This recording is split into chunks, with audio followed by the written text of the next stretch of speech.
मन स्थिर होने से क्या फायदे हैं, जरा मुझे उत्तर दो। क्या होगा यदि किसी का मन स्थिर हो जाए तो क्या होगा? आप बताओ क्या होगा? मन स्थिर होते ही क्या होगा? जैसे नदी का पानी और तालाब का पानी, दोनों पानी अलग अलग है कि एक है? हैं? पानी तो पानी है, एक तालाब का है, एक नदी का है, अंतर कुछ है। क्या नदी के पानी में आपका कभी प्रतिबिंब मतलब आपका चित्र नजर आएगा? अच्छा, तालाब के पानी में आपका चित्र नजर आएगा कब? जब पानी बिल्कुल शांत स्थिर। यदि पानी शांत है, स्थिर है और निर्मल है तो आप देखेंगे झांक कर तो आपकी छवि नजर आएगी, आपका प्रतिबिंब नजर आएगा, हाँ या ना? जबकि नदी में कभी आपका चित्र नजर, क्यों? क्योंकि नदी का पानी चंचल है, मीन्स चल रहा है, जबकि तालाब का पानी, हाँ, जैसे स्थिर पानी हुआ तो आपका प्रतिबिंब नजर आया। जिस दिन आपका मन स्थिर हो जाएगा उसी दिन उसी क्षण मन मंदिर में भगवान नजर आ जाएंगे, उसी क्षण। पानी स्थिर हुआ कि प्रतिबिंब नजर आया? आज स्थिर हुआ और कल नजर आएगा प्रतिबिंब, ऐसा नहीं। आज स्थिर हुआ तो आज ही, उसी क्षण। उसी तरह जिस क्षण आपका मन स्थिर हुआ उसी क्षण भगवान आपके सामने। इसलिए बड़े बड़े ज्ञानी विद्वान संत ऋषि शास्त्र क्या कहते हैं? मन को कंट्रोल, मन की कंट्रोलिंग पावर को ही भक्ति कहते हैं। आपने अपने आप को जीत लिया तो सबको जीत लिया, आपने अपने को स्थिर कर लिया तो आप सब कर सकते हैं। आप स्वयं चलते फिरते एक ब्रह्मांड हैं। आप स्वयं कौन हैं? बोलो। इस ब्रह्मांड में जो जो है वो सब कुछ आपके भीतर है, बस एकाग्र करने की देर है। इसलिए तो कहा ना कि श्री गुरु चरण सरोज रज निज मन मुकुर सुधारी। श्री गुरु चरण सरोज रज, गुरु जी के चरणों की कृपा से निज मन मतलब खुद के मन के मुकुर, मुकुर मीन्स मिरर, मिरर मीन्स दर्पण, मन के दर्पण को सुधारी। निज मन मुकुर सुधार, सुधार अपने मन को। और यदि सुधर गया तो वर्णहु रघुवर विमल जस जो दायक फल चारि। फिर 4 फल मिलेंगे आपको। कौन कौन से? धर्म, अर्थ, काम, मोक्ष। चंचलम ही मनः कृष्ण। गीता में भगवान से अर्जुन सवाल कर रहे हैं, मेरा मन बड़ा चंचल है, मैं क्या करूं? मन की गति है अटपटी, झटपट लखे न कोय, और मन की जब खटपट मिटे तो झटपट दर्शन होए। भरत जी ने मन क्या राज सत्ता में लगाया? यदि भरत जी का मन राज सत्ता में लगा होता तो वो कदापि राम जी को लेने चित्रकूट ना जाते। लेकिन राज सत्ता से मन हटा, राम में ऐसा लगा कि अयोध्या की सत्ता छोड़कर चित्रकूट जा रहे हैं राम जी से मिलने। भरत जी, वाह!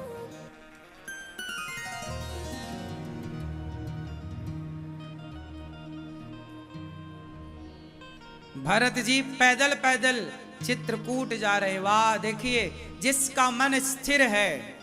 अच्छा, एक बात बताओ, दुल्हा जिस घोड़े में बैठता है शादी ब्याह में, रथ पर बैठे तो रथ को चलाने वाला घोड़ा होता है, या फिर घोड़े पर बैठे या घोड़ी पर बैठे दुल्हा। बारात जब जाती है तो घोड़ा घोड़ी आप देखते हैं। मुझे एक बात बताओ, आपने कभी उस घोड़े को ध्यान से देखा हो? बारात के समय दुल्हा जिस घोड़े पर बैठता है उस घोड़े की आंखों में पट्टी लगी होती है। यहां पर देखा कभी ध्यान से? ऐसे देखा कि नहीं? नहीं देखा तो अब देख लेना। लगी रहती है। क्यों लगी रहती है? आंखों के पास यहां ऐसी ऐसी पट्टी। बताओ क्यों लगी रहती है? बोलो मेरी मां। हाँ, कि उसकी आंखें चंचल ना हो। यदि वो यहां देखेगा तो वो इस तरफ जा सकता है, यहां देखेगा तो वो उस तरफ जा सकता है, इसलिए उसको यहां वहां दिखाई ही ना पड़े तो घुड़सवार उस घोड़े की आंखों में यहां पे पट्टी ऐसे लगा दे। फिर वो कहां देखता है? सीधा। आप लोग भी क्यों नहीं लगाते पट्टी वट्टी? थोड़ा सी आंखों में, थोड़ा कान में भी लगाओ, थोड़ा अपनी चमड़ी में भी पट्टी वट्टी लगाओ। आपकी भी आंखें कहीं भी जाती हैं, किसी को भी देखती हैं। आपके भी कान कहीं भी जाते हैं, कुछ भी सुनते हैं। आपके भी पांव कहीं भी बढ़ जाते हैं। शराब बिक रही है शराब की तरफ, मांस बिक रहा मांस की तरफ, कोठे पे नाच रही है महिला उसकी तरफ लोगों के पांव जाते हैं, नहीं जाते? क्या समाज के आज पांव वैश्याओं की तरफ नहीं भाग रहे हैं? बोलो, क्या पट्टी नहीं बंधनी चाहिए? क्यों साहब? क्या घोड़े के ही आंखों में पट्टी लगाने की जरूरत है? क्या आज के समाज के पांव में, हाथ में, कान में, आंख में और मुंह में क्या पट्टी लगाने की जरूरत नहीं है? है। कुछ भी ना देखो, कुछ भी देखोगे तो चंचलता बढ़ेगी। इसलिए पहले के लोग जंगल में रहते थे, किसी को देखना ही नहीं है तो मन का चंचल होना खत्म। आप जितना देखेंगे, इसलिए कहता हूं ज्यादा से ज्यादा ध्यान करो, भगवान को देखो, ज्यादा से ज्यादा कथा सुनो, कथा सुनो भगवान की। संसार में जितना देखो जितना उतना मन चंचल। आजकल के बच्चे इतने पढ़ाई में मन नहीं लगता बच्चों का। क्यों? दिन भर मोबाइल देखते हैं तो मोबाइल पे 17 चीजें देखते हैं, मन होता है चंचल। देख लिया ना, अब देख लेने के बाद आपको पता है आपकी आंखें कौन है? क्या है आपकी आंखें? जरा बताओ। आपकी आंखें स्कैनर हैं। मेंस आपकी आंखें जो देखती हैं स्कैन करके उसे अंदर बिठा लेती हैं। आप जिसे एक बार देख लेते हो ना, भूलते नहीं हो। बात सही है कि गलत है? बोलो हाँ। मैं एक चीज दिखा रहा हूं आपको, तुरंत देखना, ठीक है? फास्ट। इतनी देर में क्या हो गया? आपकी आंखों ने क्या कर लिया? कर लिया। अब आप बता सकते हैं इसका कलर क्या था? बहुत सारी उसकी बात बता सकते हैं क्या लिखा था। इतनी देर में आपने बहुत कुछ देख लिया। और देखो, देखा बहुत पहले था, बीत गया ना वो पल जब हमने दिखाया, लेकिन आपको याद है? हाँ या ना? आपको क्या लगता है? आपकी आंखें सब चीजें स्कैन कर लेती हैं। और बच्चे मोबाइल देखते हैं, जो मोबाइल पे देखा वो आंखों से क्या चला गया? मस्तिष्क में। मोबाइल तो तुमने छुड़ा के रख दिया, लेकिन जो देखा था वो उनके दिमाग में चल रहा है। बोलो हाँ। और वो जब चलेगा तो कहीं ना कहीं वो उथल पुथल मचाएगा, दिमाग को अशांत करेगा। वो दिमाग में तो शोर मच गया ना। कहते हैं बाहर बड़ी शांति है, पर दिमाग में शोर मच रहा है। बाहर कितना भी शोर हो पर भीतर शांति होनी चाहिए। लेकिन आजकल क्या है? बाहर तो शांति है लेकिन भीतर शोर है। हाँ या ना? इसलिए कहता हूं कि अपने दिमाग से चीजों को डिलीट करना सीखिए। क्या करना सीखिए? आप लोग डिलीट नहीं मारते।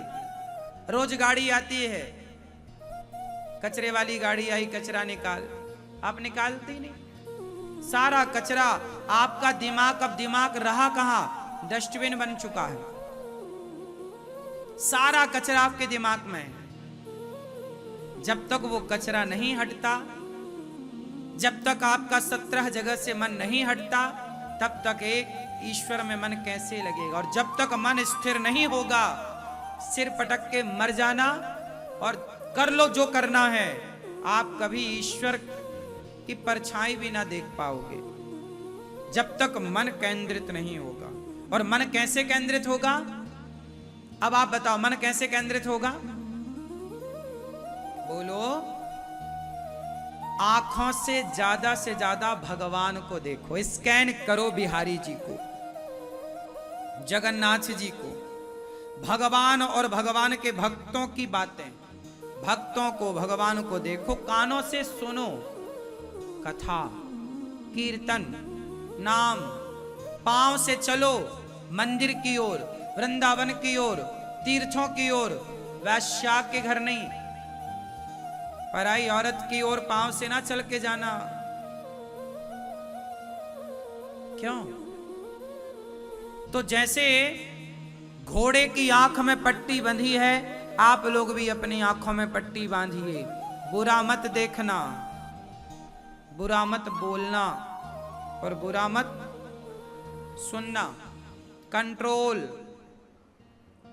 यदि आप कंट्रोल कर पाएंगे देखने में, सुनने में, तो आप मन को काफी हद तक वश में कर लेंगे। मन को कंट्रोल करना बहुत कठिन भी नहीं है। चंचल होता है सबसे ज्यादा बंदर। सबसे ज्यादा चंचल प्राणी कौन? जोर से और जोर से।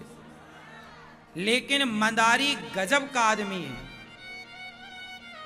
उस चंचल प्राणी को भी वश में कर लेता है। कौन? कौन? मंदारी। जैसे नचाता है बंदर, यदि बंदर को वश में किया जा सकता है तो मन को भी वश में किया जा सकता है। बस ये बताओ कि मंदारी ने बंदर को वश में कैसे किया? मैया, मंदारी ने बंदर को वश में कैसे किया, आप बताओ कैसे? हाँ, प्रैक्टिस कराई, अभ्यास कराया। क्या कराया? एक लंबी ट्रेनिंग कराता है।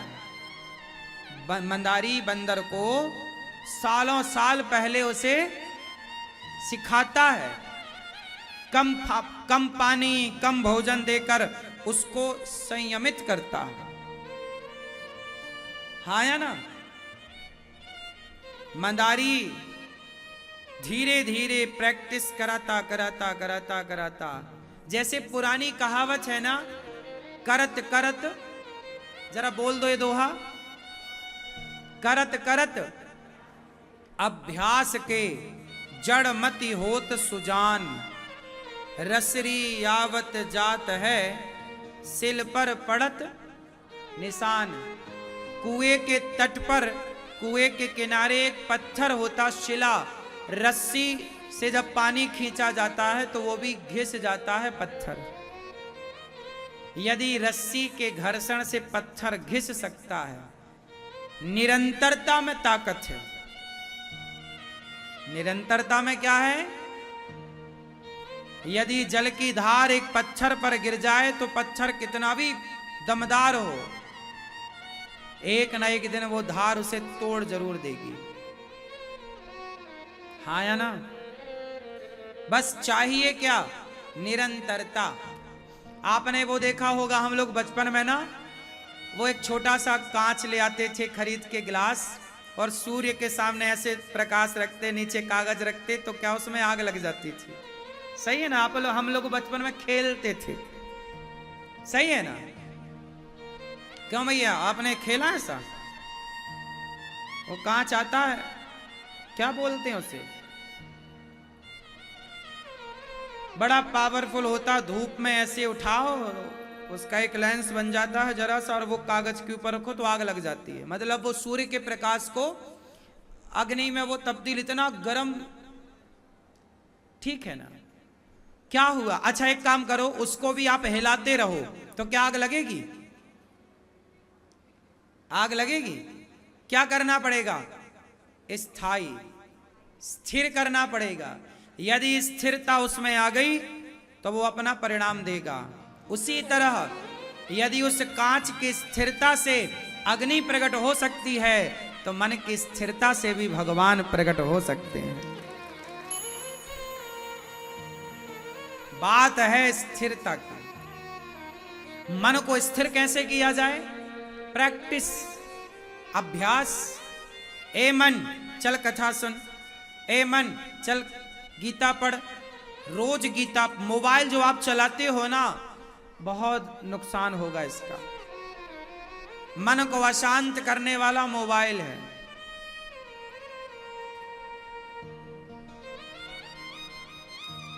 इसलिए मोबाइल इत्यादि दूर रखो और शांति से गीता, रामचरितमानस इत्यादि ग्रंथ पढ़ो।